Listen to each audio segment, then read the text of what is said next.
Good morning students. आज हम CBSE 11th class का पेपर लेके आए हैं, जो उसका अगला भाग है। उसके अगले क्वेश्चंस हैं। पेपर 2019 का सैंपल 2019 का सैंपल पेपर चल रहा था, जो उसके कुछ क्वेश्चंस हैं। नेक्स्ट पार्ट है ये। पहला क्वेश्चन है, the nearest to our solar system is 4.29 light year away.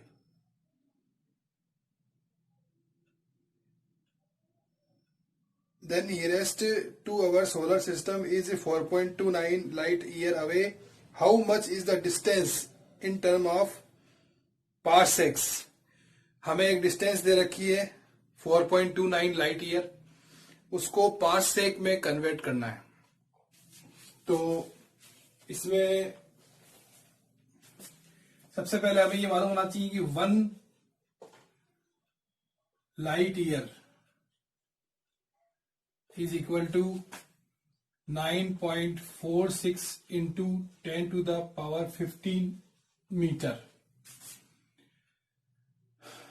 1 parsec equal to 3.08 into 10 to the power 16 meter. तो अब लाइट ईयर को 1 लाइट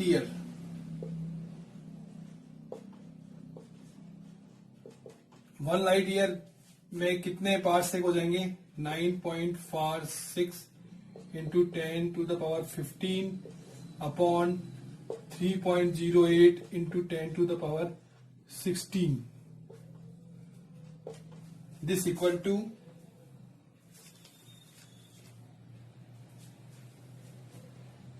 0.307 पार्सेक।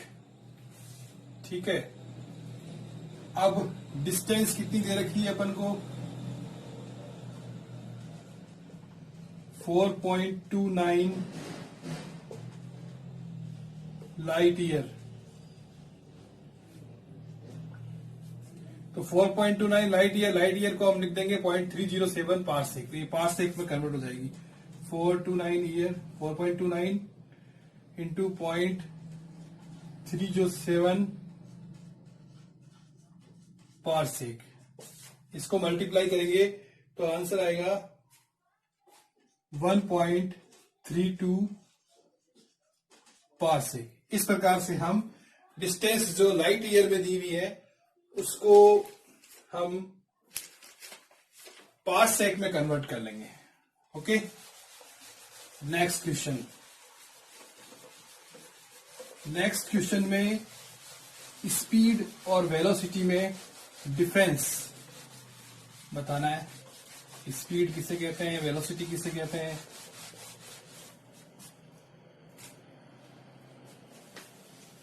उसको अलग अलग कैसे करेंगे, ये अपन को बताना है।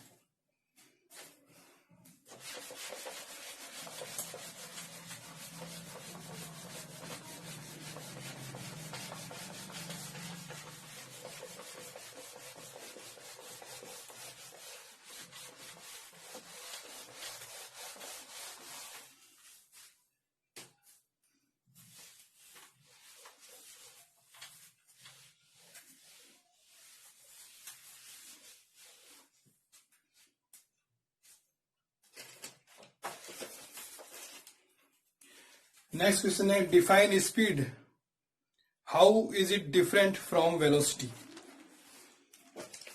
ये क्वेश्चन है, इसका आंसर है speed is defined as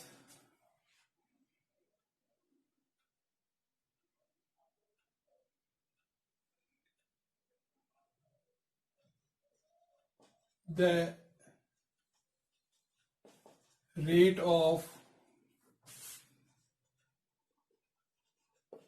change of position of the body with respect to time.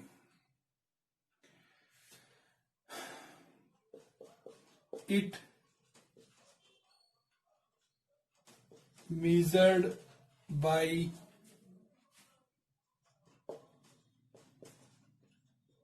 distance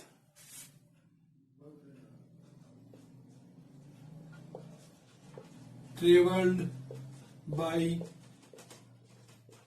the body in unit time. This is speed. Speed का फार्मूला क्या होगा? Speed is equal to distance travelled by the body upon time taken. This is the speed. This definition of speed. Speed is defined as the rate of change of the position of the body with respect to time. It measured by distance traveled by the body in unit time.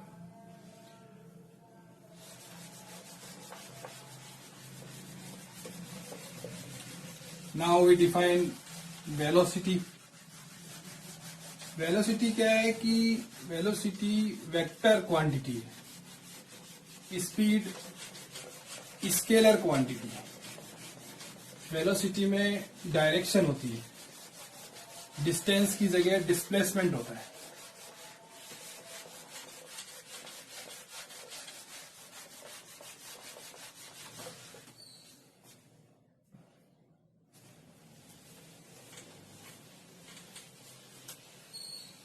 Distance की जगह velocity में displacement होता है, या फिर distance के साथ में एक डायरेक्शन होता है, पर्टिकुलर डायरेक्शन होता है. Velocity is defined as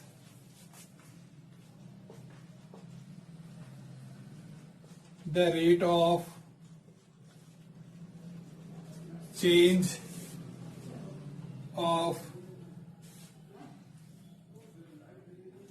rate of change of the position of the body along particular direction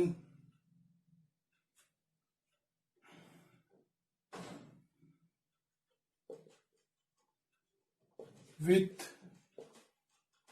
respect to the time. Now the formula velocity equal to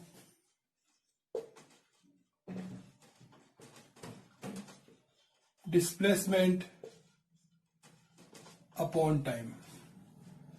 और इन दोनों के जो यूनिट होती है वो मीटर प्रति सेकंड होती है, या उसको लिख सकते हैं किलोमीटर प्रति आवर. ये इसकी यूनिट होती है.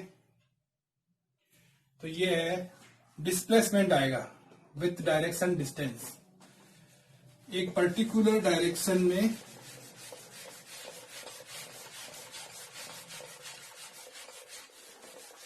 या हम ऐसे लिख सकते हैं कि the distance between initial point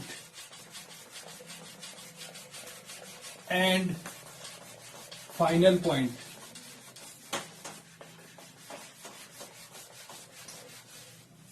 initial point and final point. Direct distance between initial point and final point of the body which is traveled by the body. तो डायरेक्शन होता है वेलोसिटी में. वेलोसिटी एक वेक्टर क्वांटिटी है और speed एक scalar quantity है। अगला question, distinguish between damped and forced oscillation. What do you mean by resonant oscillation? तीनों की डेफिनेशन पूछिए। डैम्प्ड ऑसिलेशन क्या होता है, और फोर्स्ड ऑसिलेशन क्या होता है, और रेजोनेंट ऑसिलेशन क्या होता है।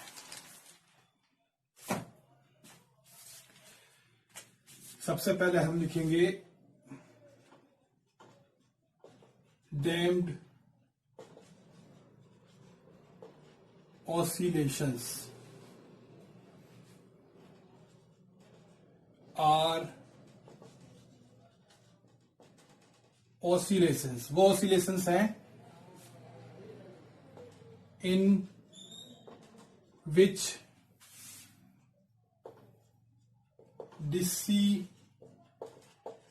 dissipative force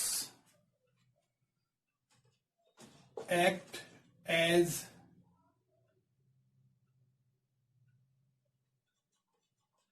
additional restoring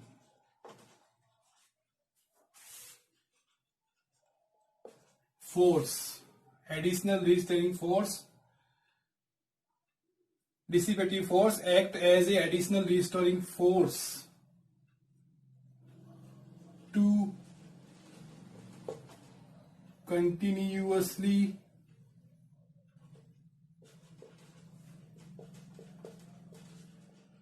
decrease the amplitude of oscillations. Damped oscillations are oscillations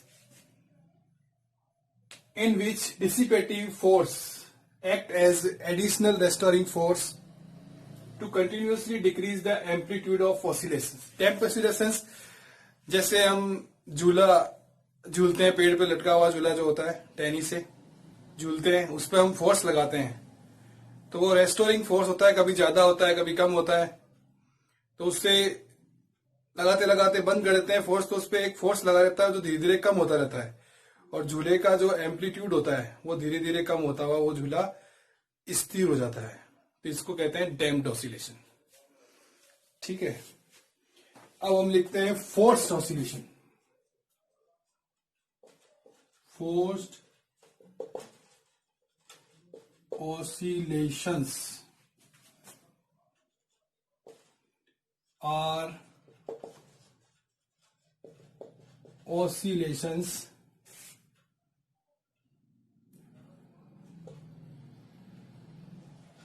whose amplitude maintained by an external periodic force, by an external periodic force, amplitude maintained by an external periodic force, which compensates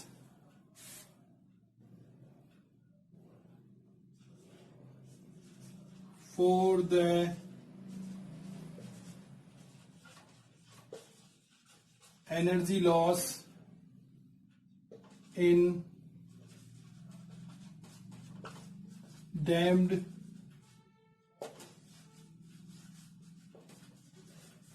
oscillations। जैसे wall clock होती है, दीवार घड़ी, उसमें pendulum इस तरह से move करता है, उसमें बैटरी लगी हुई होती है, बैटरी के द्वारा इलेक्ट्रिक फोर्स उस पर लगता है, बैटरी के द्वारा इलेक्ट्रिक फोर्स उस पर लगता है। तो वो जो ऑसिलेशन होते हैं वो कंटिन्यू बराबर एम्पलीट्यूड के कंटिन्यू चलते रहते हैं, तो इसको कहते हैं फोर्स्ड ऑसिलेशन। उसमें बराबर एम्पलीट्यूड होता है, एम्पलीट्यूड किसे कहते हैं? ऐसे इस तरह से होता है पेंडुलम। तो ये पूरा एम्पलीट्यूड होता है, यहां से डिस्टेंस पूरा मैक्सिमम डिस्टेंस तक ये एम्पलीट्यूड होता है। तो ये इसमें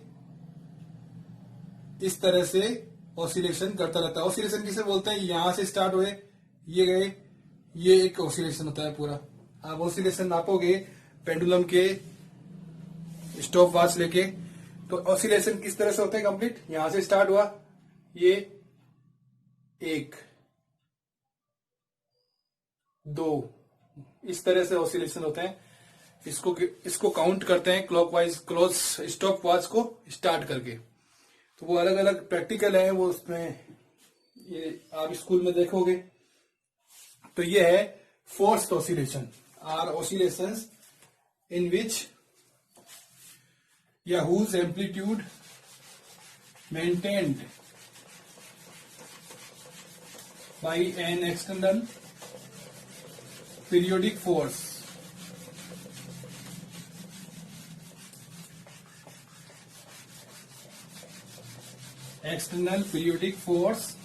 which compensate the energy loss in damped oscillation। जो एनर्जी लॉस होता है उसकी क्षतिपूर्ति करता है ये एक्सटर्नल पीरियोडिक फोर्स। जो पेंडुलम की मोशन में जो एनर्जी लॉस होता है उसकी क्षतिपूर्ति करता है ये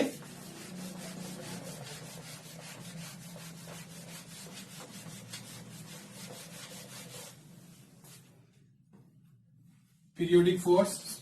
external periodic force compensates for energy loss in damped oscillation। अब एक और है हमारे पास में resonant oscillation. What is resonant oscillation? Resonant oscillations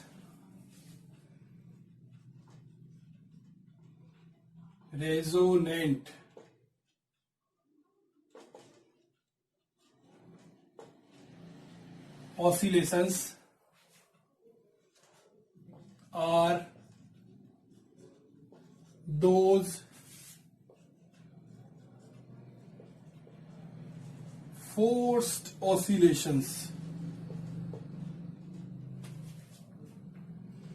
in which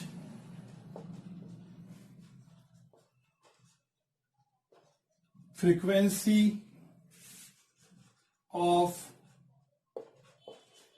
driver force matches with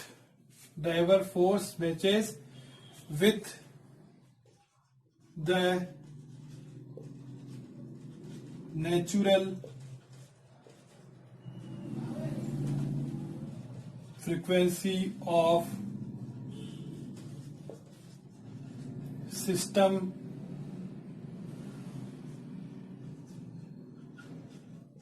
resulting in large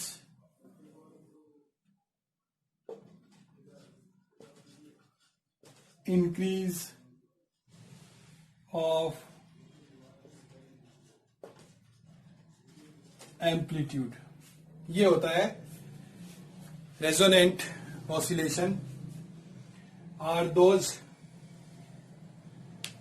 forced oscillation in which frequency of driven force, जो उस पर force लग रहा है उसकी फ्रीक्वेंसी, जो फोर्स लग रहा है उसकी फ्रीक्वेंसी उसकी नेचुरल फ्रीक्वेंसी के बराबर हो जाए तो उसका जो एम्पलीट्यूड होगा वो मैक्सिमम हो जाएगा। तो इस प्रकार के जो ऑसिलेशन होता है वो रेजोनेंट ऑसिलेशन होता है। तो हमने ये 3 प्रकार के ऑसिलेशन देखे, डैम्प्ड ऑसिलेशन, फोर्स्ड ऑसिलेशन और रेजोनेंट ऑसिलेशन। अब हम नेक्स्ट क्वेश्चन लेते हैं।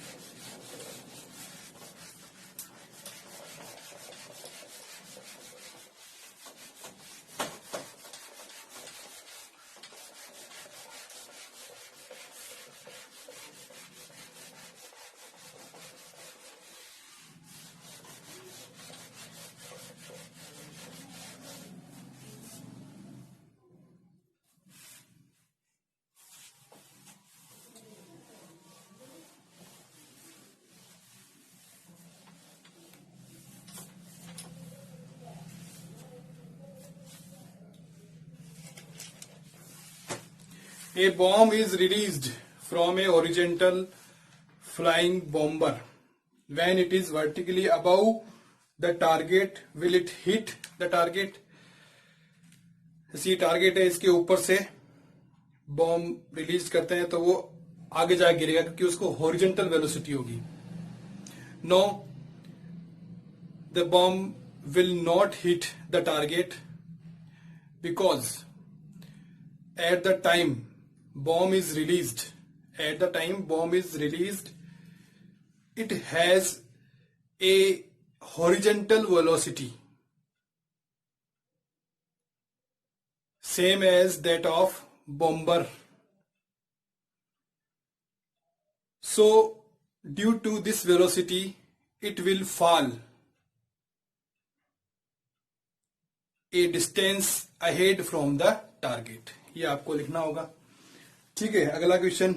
ए 120 ग्राम मास हैज वेलोसिटी 120 ग्राम मास दे रखा है.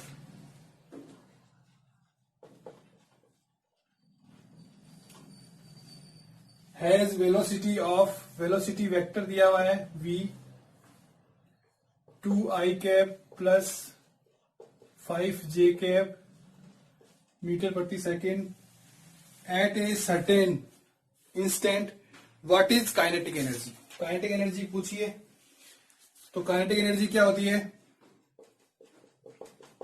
1/2 mv². इसको इस प्रकार से लिख सकते हैं 1/2 m वेक्टर v और वेक्टर v का डॉट प्रोडक्ट.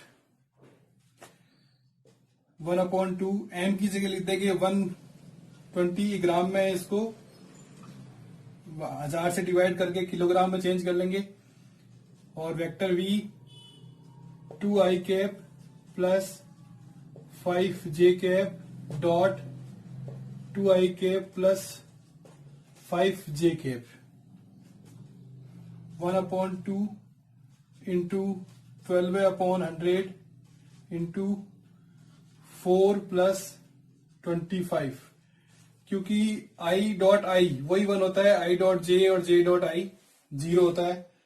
क्योंकि cos 90 जो i और j के बीच में जो कोण बनेगा cos 90 वो 0 होता है, cos 0 जो होता है वो 1 होता है. इसलिए i डॉट आई 1 होता है. तो 2 मल्टीप्लाई हो जाएंगे, 5 मल्टीप्लाई हो जाएंगे, i डॉट आई हो जाएगा, j डॉट जे हो जाएगा. तो ये 4 और 25 29 आ जाएगा. फिर इसको सोल्व करेंगे तो इसका आंसर होगा 1.74 जूल. ये काइनेटिक एनर्जी आएगी. यही पूछा था what is kinetic energy. This is kinetic energy. Mass और वेलोसिटी दिया हुआ है, वेलोसिटी वेक्टर दिया हुआ है.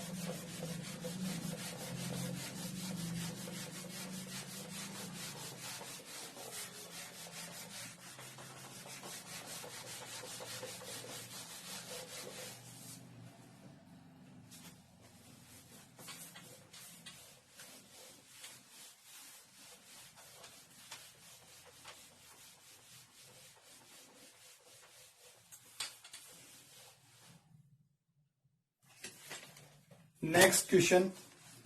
A wheel rotates with a constant angular acceleration of 3.6 radian per second square. Angular acceleration दिया हुआ है. If the angular velocity of the wheel rotate is 4 radian per second at time t naught equal to 0, what angle does the wheel rotate in 1 second? What angle does the wheel rotate in 1 second? 1 second में angle क्या बनाएगा? Theta पूछा है. What will be the angular velocity at 1 second? Omega पूछा है, angular velocity. तो सबसे पहले हमें क्वेश्चन में ये लिखना है कि क्या क्या गिवन है. सबसे पहले तो acceleration 3.6 radian per second square. फिर है angular velocity 4 radian per second. फिर है time t naught equal to 0. फिर t टाइम है 1 सेकेंड और ओमेगा, ये हमें ज्ञात करना है, थीटा हमें ये ज्ञात करना है।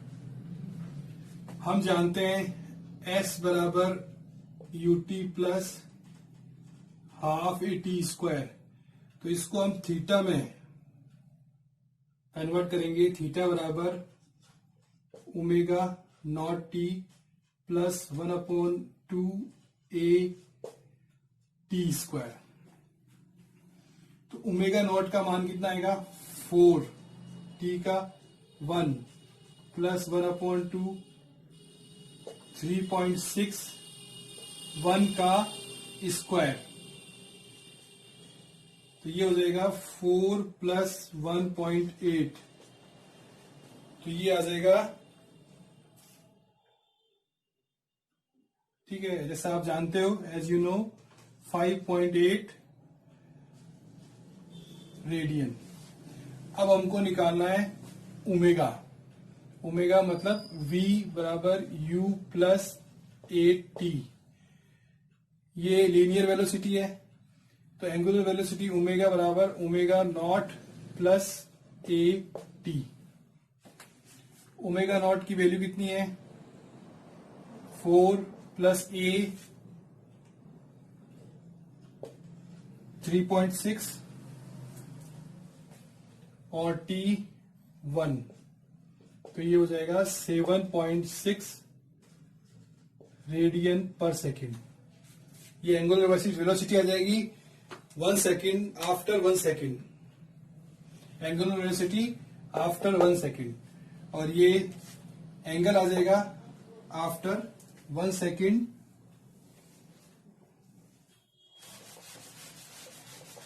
ये क्वेश्चन था हमारा।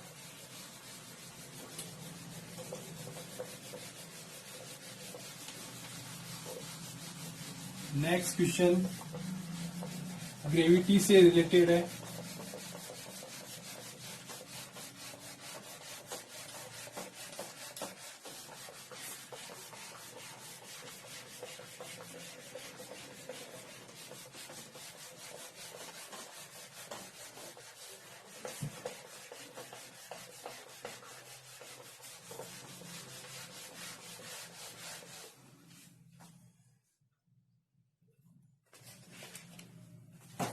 Next question, if a planet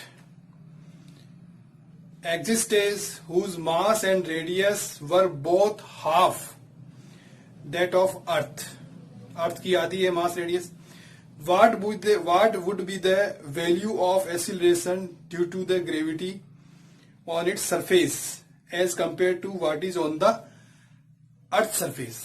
compare करना है हमें। हम जानते हैं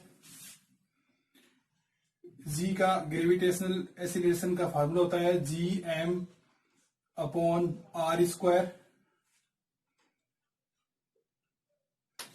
प्लेनेट के लिए मान लेते हैं जी डैश, मास मान लेते हैं m डैश, r डैश का स्क्वायर।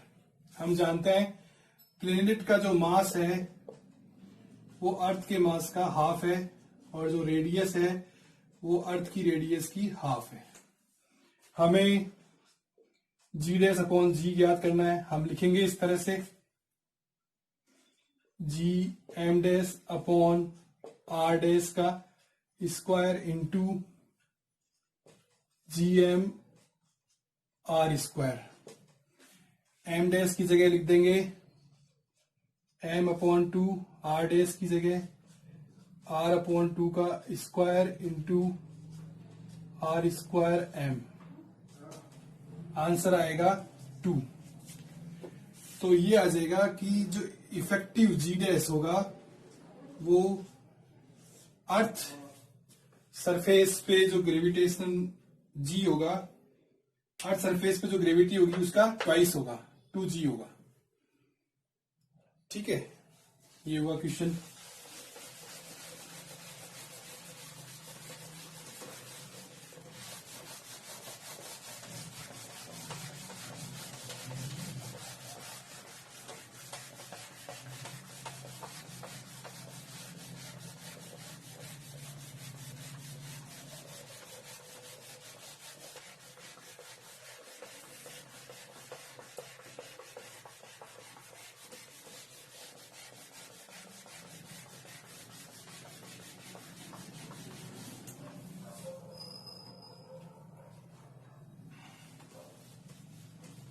इस वीडियो का लास्ट क्वेश्चन जो हम करेंगे वो हीट इंजन से रिलेटेड है।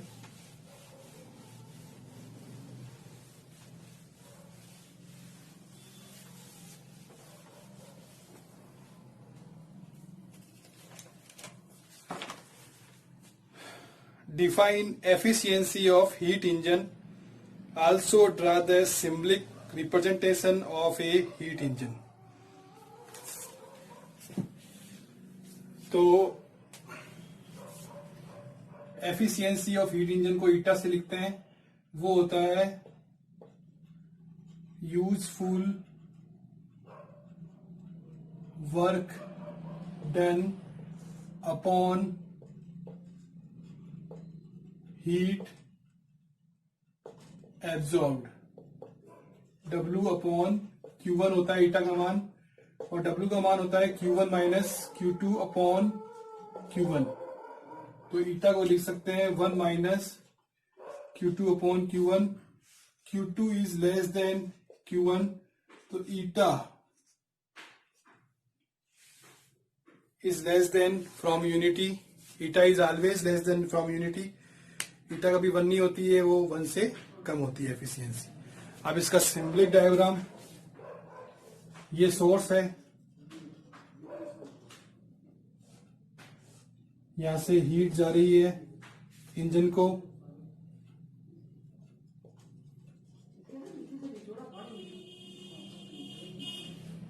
Q1, ये वर्क हो रहा है डन,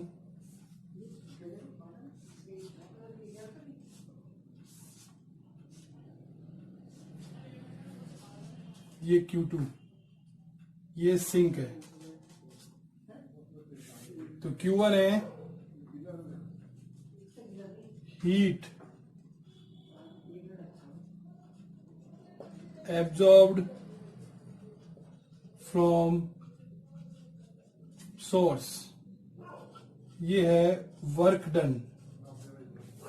ये इंजन है, इधर से हीट ले रहा है Q1, थोड़ा सा वर्क में चेंज हो रहा है, थोड़ा पार्ट, बाकी बचा हुआ Q2 सिंक को दे रहा है। Q2 heat rejected to sink, heat rejected to sink. ये सिंबलिक डायग्राम और ये एफिशिएंसी ऑफ हीट इंजन है। एफिशिएंसी हीट इंजन के क्वेश्चन कंपटीशन में बोलाते हैं, तो आप देखिएगा, ठीक है। Thank you very much.